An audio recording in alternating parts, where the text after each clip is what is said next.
politicians are doing everything to ensure that it doesn't gain traction. This issue, that is why every other thing they don't mind to bring a distraction, and with every day you spend time talking about something else from 2027 is a waste of time. They are consolidating on 2027. This government is one of the only governments who came in 2023 and less than 1 year began campaign for the next election. This current government is more interested in politics than governance. So if you are not interested in that politics by 2027, you are already on the back foot.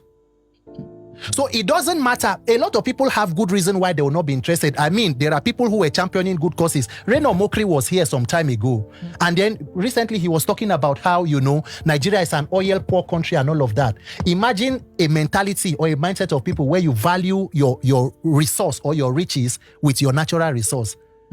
It's against your human capital development. The wealth of a country is being measured by how many oil we have. Meanwhile, if you take all of Nigeria's oil and give them good leadership, they will still be wealthier than some of the nations in the world. How many oil does Singapore have? That's deep. So when you see people like that who held the trust of the public, take a 360 and begin to glorify what they once condemned, people have good reason not to believe in the process. But at the end, I keep asking everybody, what is your other choice? Keep quiet and continue to die. Whether or not we speak up, Nigeria can happen to you. It's better we find the courage. So we are still doing this, clarion call and calling on people. A lot of persons are coming in. Gradually, as you talk, as I talk, they change. Maybe not immediately, but eventually. Nation building is not a sprint, it's a marathon. We keep trying. Very true. So you said something that this government is more interested in politics than governance. Yes. Recently, President Bola Ahmed Tinubu launched the Renewed Hope Agricultural Program. Now, 2 years in office, the president promised to make agriculture, sexy again. Yes. And ensure that we are, self-sufficient, we can feed ourselves, and we don't have any issues because the land is green. Yes. But there were some very important questions that you asked. Yes. I would like for you to talk about the program first. This new agricultural program that has been launched. And then those questions that you posed, what exactly and why exactly did you pose those questions? That is why I posed those questions, because to re-emphasize my first statement that Nigeria, what we call government, is organized criminality. So criminality is just cascaded to the other tiers of government. Without accountability, if you give local government autonomy, what you are doing is local government autonomy for corruption. If you diversify to agriculture, you are diversifying corruption to agricultural sector. The Renewed Hope agenda, according to sending, and by the way, that was where President Tinubu met his schoolmate. I don't know if you went to Chicago. Any of you went to Chicago State University here too? I did my master's there. Oh, you had your master's? I'm joking. Okay. You know Mr. Alex? CSU. Was he one of your persons? So I'm sure that was where. No, but Reno said he went to the school. Yes. Reno And actually said so. they provided evidence. Yes, that he did not go to that school. No, that he he went to that went to school. the school. Reno Omokri, I have the video on my phone. He's one of the only persons who has gone to Chicago State University and confirmed that President Tinubu did not school there and that he was a drug lord, according to Reno's own statement. That he got a docket to show that. Reno Omokri is one of the only persons who has gone to that school to confirm. But that's not what Reno he said. He He retracted that statement. I think I think he said it, then went to the school, found out, and then retracted. Yeah, he Bola retracted. Tinubu had this issue. I went to the Chicago State University. I went there, I saw the documents myself. Bola Tinubu is a known drug lord. I went there. Another person isn't telling me. You see the picture on the screen. I took that picture. If you move to the right, you're going to see me in that picture.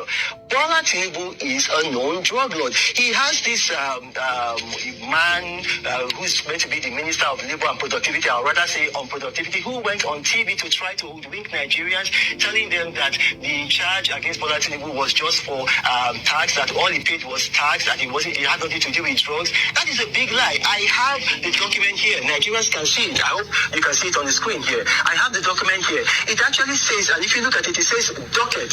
A docket, and as I'm speaking, your viewers can go on Google and fact check me. In any case, what he was establishing here is the fact that he went to go and establish that the president is a known drug lord that was convicted, talking about his drug forfeiture case in the United States, and why he did not attend or complete whatever program he claimed to have completed in the Chicago State University. So when you see a person like Reno Omokri make a 360, the mistake you will make in Nigeria is to take political jobbers for genuine statesmen. Not everybody who criticizes a bad government is interested in a better country. A lot of persons are okay to take corruption for as long as they are beneficiaries of it.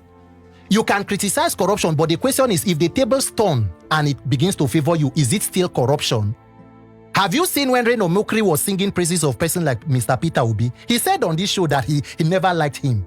He made videos on that. Let me show you. You get receipt. Let me show you now, so that it no go be like, say, nah, this thing. But this let's talk about Peter Obi while you're looking for the video. The video is here.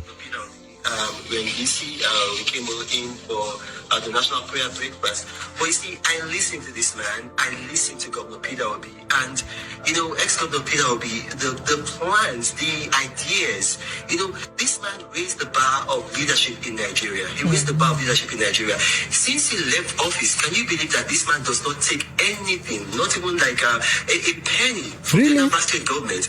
And while he was there, he was a man that built up Anambra State. Anambra State used to be almost educationally disadvantaged. And then in less than 2 years, he brought them to be number one. He left that state with a reserve. Look, we need people like this. I'm so proud of Governor Obi. I listened to him today and, I was touched. Like, do we have He was touched. this in Nigeria? I'm very proud of this man. Wow. Look at everything that he has touched. He made money for himself in the private sector. He made money for Anambra State in government. Anambra State doesn't borrow money. Are you aware of that? These bailout funds that the current administration is giving states. Anambra State, he left enough for Anambra State. I'm very proud of this man. Wow. But he was only doing something because former President Jonathan sent him. So it was former President Jonathan who sent him to sing these praises and adoration. You see, Nigerians, a lot of Nigerian politicians cannot survive opposition. Once your government has left office, you left office in 2015 with President Jonathan. You tried to fight the Buhari government, you couldn't come back. You were almost like a fugitive in a foreign country. You know that the only way you can come back and reconnect to that conduit of collecting from the national cake is to begin to sing praises of the current administration. So people will go back and swallow their words. No, Reno Omokri led a protest to chase President Tinubu out of London. He led a protest, the hotel where they went there, and he boasted about it. It is Reno Omokri who is telling you that he never liked President Jonathan and that President Tinubu is the next good thing after, best thing after sliced bread. Take Nigerian politicians at their word at your own risk. Politicians are doing everything to ensure that it doesn't gain traction. This issue, that is why every other thing they don't mind to bring a distraction, and with every day you spend time talking about something else from 2027 is a waste of time. They are